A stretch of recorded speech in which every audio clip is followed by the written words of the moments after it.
Lots of new subplots just kicked off for some major storylines, so we'll see what's going on there. We'll also check out what's new with the Bloodline, Tiffany Stratton, and more. Starting things off with a couple new side stories from Tiffany Stratton.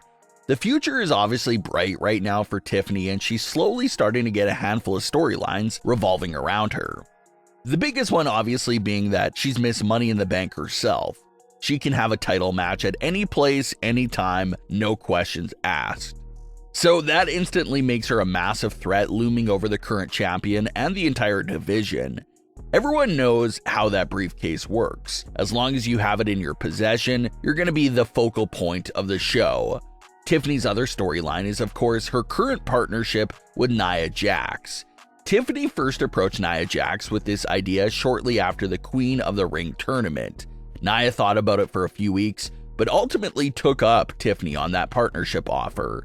And even though they look like a strong duo over the last few weeks, they've also been showing some cracks in their partnership as well. This was first evident a few days after Tiffany had just won the Money in the Bank contract. Nia and Tiffany were unleashing a brutal attack on Bayley, and as Nia is leaving the ring, Tiffany is seconds away from handing the contract in to the referee to cash in on Bayley.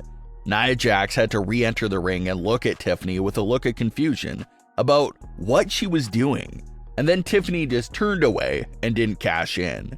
And then after that, Bayley got a little revenge on both Nia and Tiffany by taking Nia through the barricade and absolutely destroying Tiffany's briefcase. Which brings us to the newest side story for Tiffany Stratton. Similar to last year's where the other Judgment Day members gifted the custom case to Damian Priest, that's basically what we see here for Tiffany's new case. Tiffany Stratton didn't go and get the new custom briefcase done herself. It was Nia Jax who went out of her way to fully customize it and give it to Tiffany as a friendly gift. And you can look at this as a friend doing something nice for another friend, but Nia Jax pretty much reveals why she got the case for Tiffany and says her full agenda right there in that backstage segment. Before handing the case over to Tiffany Stratton, Nia Jax made Tiffany agree to the terms that if she hands her this briefcase, Tiffany can't cash in at SummerSlam at all, and how Tiffany will no longer be Princess of the Ring if she cashes in. Tiffany agrees to the terms and takes the briefcase. It's pretty cool to note that the briefcase you see here is exactly what Tiffany Stratton wanted on her custom case. She was asked about getting a custom case way back on the night of Money in the Bank itself, and she specifically said how she wants a pink case that's bedazzled, with a long purse strap to carry over her shoulder, and that's word for word exactly what she ended up receiving. It's absolutely one of the most creative custom cases WWE has ever seen. We then saw even another mini storyline angle that set up Tiffany and Chelsea. Chelsea confronts Tiffany that if it wasn't for Tiffany pushing her off the ladder, she'll be Miss Money in the Bank, and how she would have a green custom case. Tiffany Stratton told Chelsea that green wasn't her color and left. So even that little moment there with Chelsea Green was interesting, and looks like there's more story to tell there. It definitely fits Chelsea Green's character to be a bit of a sore loser, so it's a fitting direction. But it's also interesting to wonder if this could be the start of a Tiffany Stratton babyface turn as well. Chelsea Green is a big heel, so if they're teasing a Tiffany versus Chelsea feud here, it does make you wonder if they're taking Tiffany in a babyface direction, because it definitely seems like a possibility. And if they are taking Tiffany in that direction, then that also looks like a way that they can cause more divide between a face Tiffany and a heel Nia Jax. Despite Nia basically forcing Tiffany to promise not to ever cash in on her, it seems like Tiffany is going against that deal and cashing in on Nia sometime in the future. That could be another endgame for their current partnership. And maybe a full cash in over Nia Jax is the full babyface turning moment. It was just interesting to see them putting Chelsea against her like that. So it makes you think about the babyface possibilities for Tiffany Stratton. So there's a lot going on right now with Tiffany Stratton. She has to continue to keep her eyes open for good cash-in opportunities. She has to keep a happy partnership going with Nia Jax, and now she'll have to keep an eye on Chelsea Green as well. It was another major week for the Bloodline on the SmackDown before SummerSlam. Cody Rhodes and Solo Sikoa had an intense face-to-face moment that was built around even Cody Rhodes acknowledging that Roman Reigns was the tribal chief, and how Solo was a wannabe. Solo took some more shots at Roman Reigns, saying that Roman was a weak tribal chief at WrestleMania 40. Solo suggested Bloodline Rules, and Cody said that it was probably a bit dumb to accept those terms, but he still accepted it. And it's not really dumb on Cody's character, it's actually a dumb move on Solo Sikoa and the Bloodline's behalf. And this is something that a lot of members in the community were pointing out. The stipulation of Bloodline Rules literally just went extremely wrong for the family at WrestleMania 40, when all the babyface superstars took advantage of the no disqualification rules and ran it to eventually lead towards the family losing the WWE title.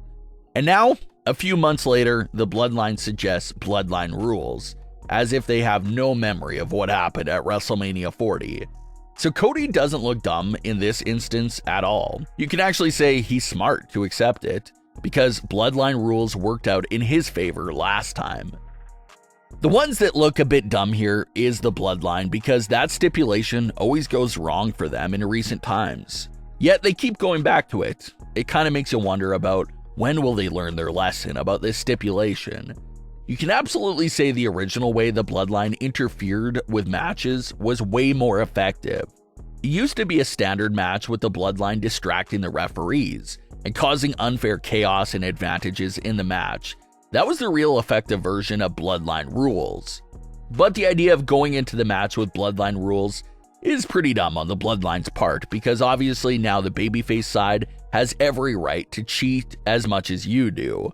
So it's not really much of an advantage the way it's presented to be for them. So that stipulation lacks some logic there, but that's what SummerSlam will be. And this is being recorded before SummerSlam, but assuming Solo loses the title to outside interference, that's another instance of them just not learning their lesson about the Bloodline Rules stipulation. But later in the night on SmackDown, Solo Sikoa gets involved and tries to assist the Bloodline against DIY. But the real closer of this match was Jacob Fatu, who hit Gargano with a sequence of heavy-hitting moves to secure the victory and bring back the tag team titles to the Bloodline. After the match, Jacob and Tonga placed the tag team titles over Solo's shoulders. So this week continued the long, ongoing narrative of Jacob Fatu putting in the most work in the new Bloodline. Jacob saved the Bloodline for a near month straight on SmackDown, and now a night before SummerSlam, he wins the tag team titles for his family. So you can definitely see the angle and story they're building with Jacob. It's absolutely working, and he's a lot of fun to see in the ring. A lot of fans had questioned about why Solo was holding the tag team titles at the end of the show, and that was meant to show that Solo wants all the credit and isn't really serious about sharing the spotlight. You can argue that Roman was a bit selfish at times, but he was very passionate about seeing the whole family on top and making sure that they all shine. And Roman never in his entire run took the tag team titles from the Usos and posed with them like the way Solo did. So it's meant to show the big comparisons between both tribal chiefs. Solo wants all the credit for everything, while Roman was more about shining together as a whole, but was a bit of a tyrant himself. We'll see how they continue to collide in the coming months. But what are your thoughts on today's stories? Leave your comments below. Don't forget to subscribe with all notifications on, and leave a like if you enjoyed. Thanks for watching, guys.